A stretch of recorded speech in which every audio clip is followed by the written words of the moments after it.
So I just played and beat the entirety of Sonic Omens. And what do I think of it? Yeah, I would rather play Sonic Forces. Sonic Omens has to be not only the worst Sonic fan game I've ever played, but the worst Sonic game, period. Now, this fan game has been controversial to me for two reasons. One is that the lead developer, Bolt, has been trying to monetize the game by putting up a Patreon page. And two, most of the cast are kind of assholes, but I'm not here to cover the drama. I'm here to talk about the game itself. But before going on a full-on rant about Sonic Omens, there are a few things that I would say that I like about the game. One is the graphics. They're pretty okay. They're not at the same level as Unleashed or Generations or Shadow Generations, but it's still passable. Two is that the music is actually pretty good. When it's not stolen from another game. Cars 2. And three, there are actually a few levels that I actually like from this game. Child Paradise was good, I liked Area 99, and White Jungle has to be my favorite level of the bunch. Even though that level really shouldn't exist anymore because Prison Island blew up in Sonic Adventure 2. But that's where the compliments of the game end.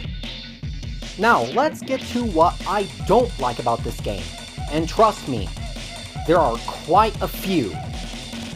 Now, let's start with the minor things, but it'll get worse as it goes on.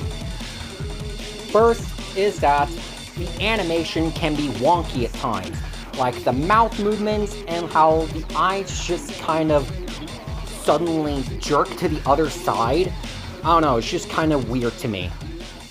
And the lighting can also be off, with the white parts of the eyes just darkening in a dark area, and the colored parts of the eyes, like Sonic's green eyes, just kind of glow for whatever reason.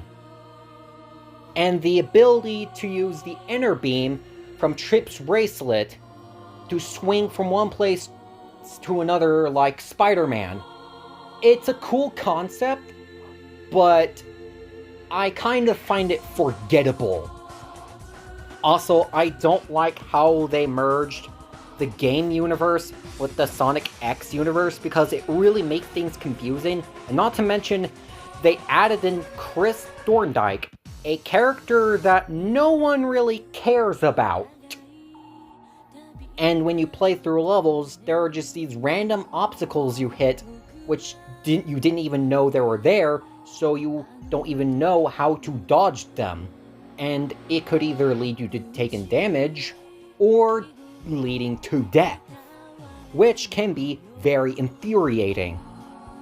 And this is another minor complaint, but I feel like the homing attack range is a bit too short. I would honestly like it to be longer. And I promise you guys, this is the last minor complaint I have about the gameplay of Sonic Omens. And it's the fact that I think that the boost gauge drains too quickly.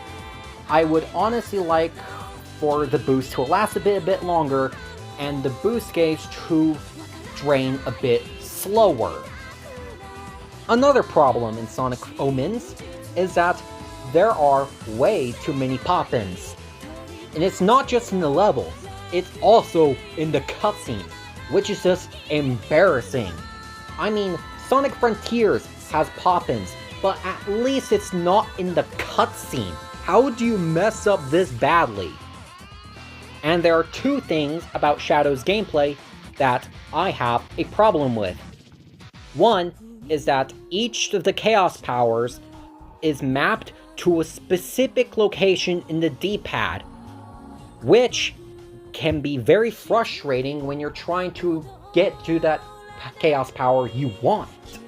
And two is that the fact that Chaos Spear and Chaos Dash have meters which drain, which, in my opinion, should not be a thing.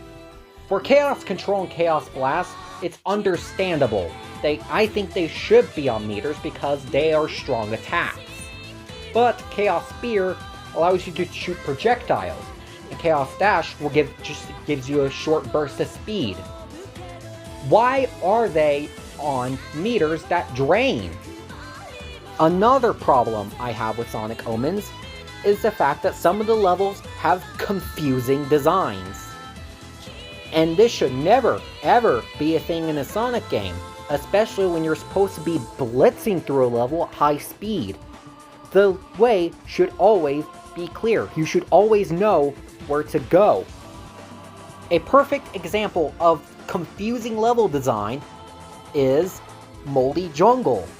It took me a long time to actually get to the right way because the game doesn't show me where I'm supposed to go. And there are a couple levels in the game that at first make me go, you know what, I kinda like this. This is pretty cool. But then it immediately gets ruined by something that is either really annoying or just flat out bad. The first example is United Railroad. I liked this level at first, but then there are multiple things that just immediately ruin it for me. The first part is that there are usually a bunch of springs in Sonic games where Sonic just bounces off each spring one by one to just give you a sense of adrenaline. United Railroad does have that mechanic, but instead of just doing the usual thing, it just makes you use a homing attack on every single spring, which is not only tedious, but kind of stupid. And there's this part in United Railroad that you're supposed to use Chaos Dash upward, and how you do that is by pressing the A button and the right trigger at the same time. But the game doesn't explain that, so you're basically stuck and you have no idea how to do that, and that is what I experienced until I just kind of figured it out by finicking with the controls. Now comes to the two parts of United Railroad that genuinely annoy me the most. First thing is that there are these black platforms that move to the side so quickly that you fall to your death. Now I know this is supposed to encourage you to use Chaos Control, but I still think this is pretty annoying.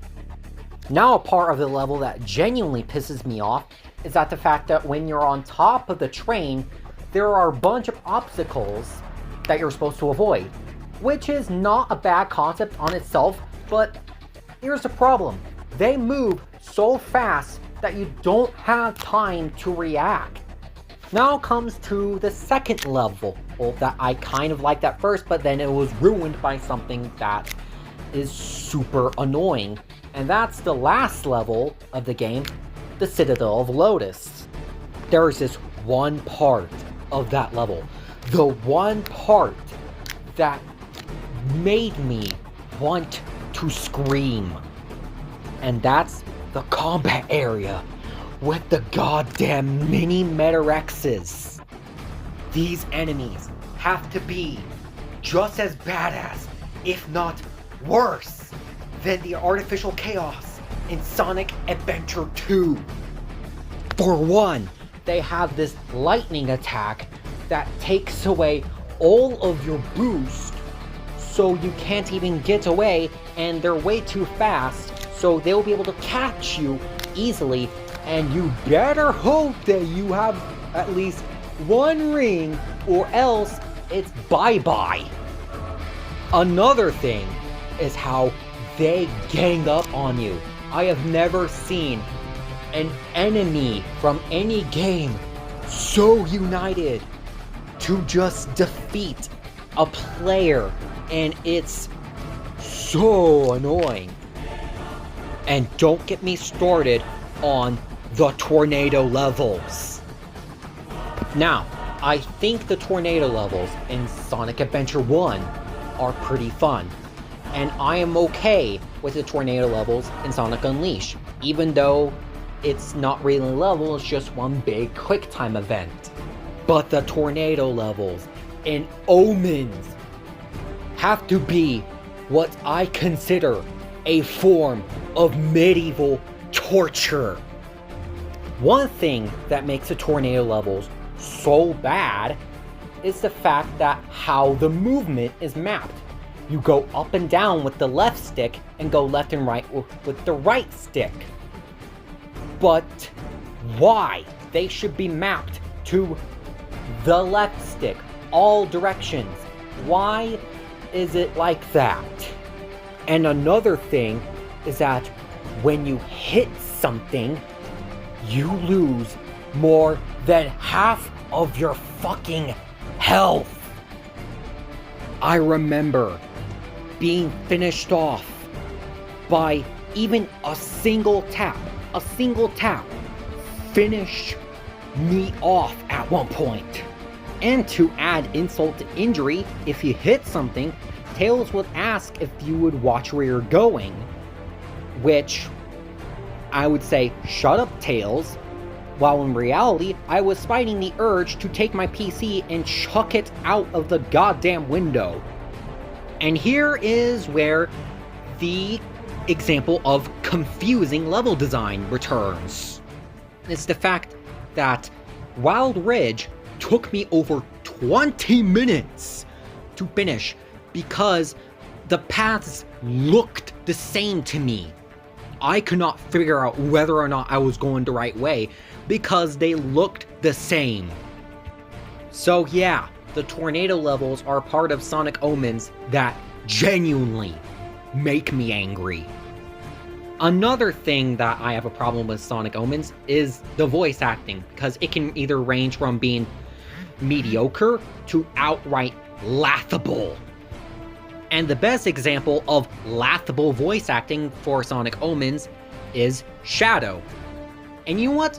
I'm just going to show you a clip of Shadow's voice. Didn't have enough time. Where's the objective's location? Come on, seriously? I can do a much better voice for Shadow than that.